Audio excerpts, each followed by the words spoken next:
U.S.-China Phase 1 trade deal totally done, quote unquote. Heard that one before. U.S. Trade Representative Robert Lighthizer says that Beijing will double its imports of American products over the next 2 years. The USTR, the trade representative, also saying that the deal is complete despite the need for some revisions. I spoke with White House economic advisor Larry Kudlow yesterday on Sunday Morning Futures about the deal, in particular, intellectual property side of it. Watch.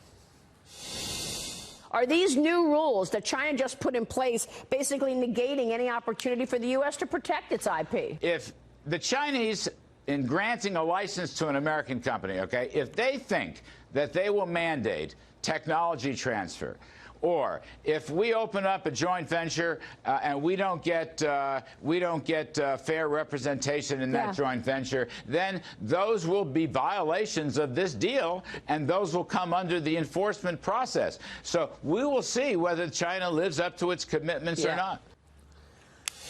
And joining us right now is the CEO of the China Beige Book, Leland Miller. And Leland, it's great to have you. Thanks so much for joining us. Thank you. This Phase 1 deal, in my view, the best you can say about it is that the U.S. didn't give up that much.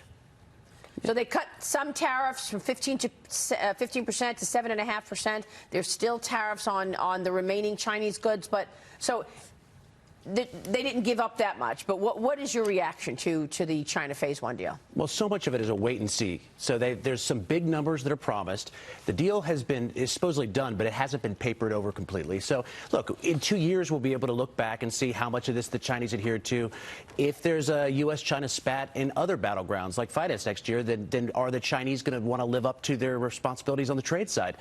Totally TBD on this. The advantage is that it did take one item that has been worrying markets off the table towards the end of the year. But, to call this a success story right now it's just far too early. I mean, the big issue was the intellectual property protection. How do you see these new rules that China just put in place? Cybersecurity rules are in place saying that no foreign company may encrypt data that cannot be read by the Chinese central government. Chinese officials will be permitted under Chinese law to share seized information with state enterprises, meaning that the enterprises will be able to use that information against their foreign competitors. So how are we protecting intellectual property as China puts new rules in place? Well, one, we don't know how much of it's already been covered. Second, this is a rolling stone here. We're going to have to continually go back and challenge China each and every time they put something in. I mean, this isn't something you can solve and then take 5 years off and come back to the problem and then reevaluate. You're going to constantly have to deal with the evolving landscape on cyber and across the board. And this is something that's just going to have to be consistently pushed back in the relationship. And that's why you're never really going to have a true détente. It's going to continually be a push and shove in the relationship. Does that mean tariffs just become the weapon that gets used over and over and over again? If they violate, I think that they're going to snap back more tariffs. But to Maria's point, if they're doing these things like taking an encryption key and taking confidential information, are we going to continue to use tariffs as a means to enforce? Yeah, it's a good point. So, I've never really put much faith in this snapback mechanism because nothing's going to snap back. It's going to go to President Trump. The White House is going to look and see whether the political environment is such that it could allow for a market reaction to putting tariffs back on. So there's no such thing as a snapback tariff. What you're going to have to do is develop a whole list of ways to push back on China that have nothing to do with tariffs themselves. And that's the big issue here. You're not going to always be able to punish the Chinese with tariffs. And I think 2020 is a year in which tariffs will be mostly off the table in terms of response mechanism, but there's going to be lots of pushing and shoving regardless. The reason that the economy has been able to grow, albeit at a slower pace probably because of the tariffs, is because President Trump and the Republicans cut taxes. And so the tariffs are a value-added tax, but it was offset by the corporate and individual tax cuts.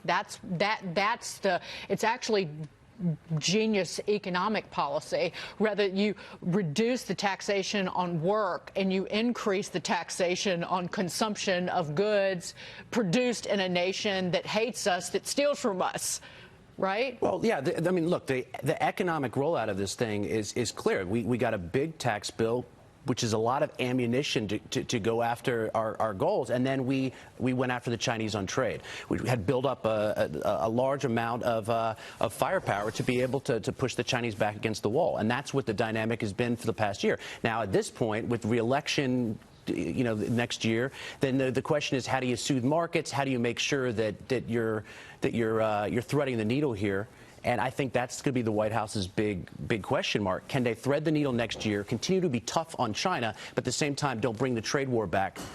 What about investing in Chinese companies? This is something that is going to be in the spotlight coming in the coming year because of this move to have the thrift savings plan mirror the MSCI index. 70% of the MSCI Chinese companies, these are companies that make things like submarines, missiles. They are building China's military.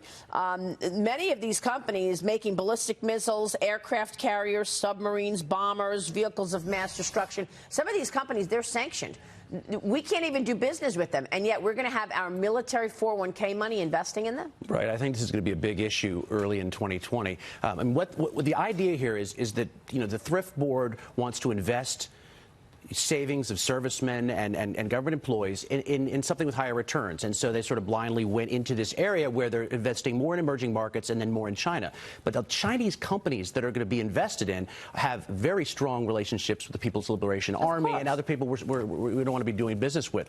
So the idea that and we're not allowed. They're sanctioned. They're sanctioned. It's a very weird situation here. And I think that this was at the recommendation of a consulting firm of Hewitt, and they made the recommendation to switch to the MSCI World Index once and doubled down on it just recently in the fall. So the American service members, men and women, can make the choice of don't invest in this option. That's the message that you're going to have to get out, assuming that the, Congress and the Thrift Savings Plan defy the will of the American people. They need to understand the difference in terms of what they're investing in. And that's what I don't think people understand. You're investing in the very companies we're not supposed to be doing business with. You're helping to fund their business of making submarines and missiles and bombers. But if there's ever going to be an issue where Congress should get involved, it's this one. Because if you look at what the thrift funds, the people with fiduciary duties involved in this are trying to lift rates for pensioners. They have this myopic look. They're just trying to boost yields on pension money.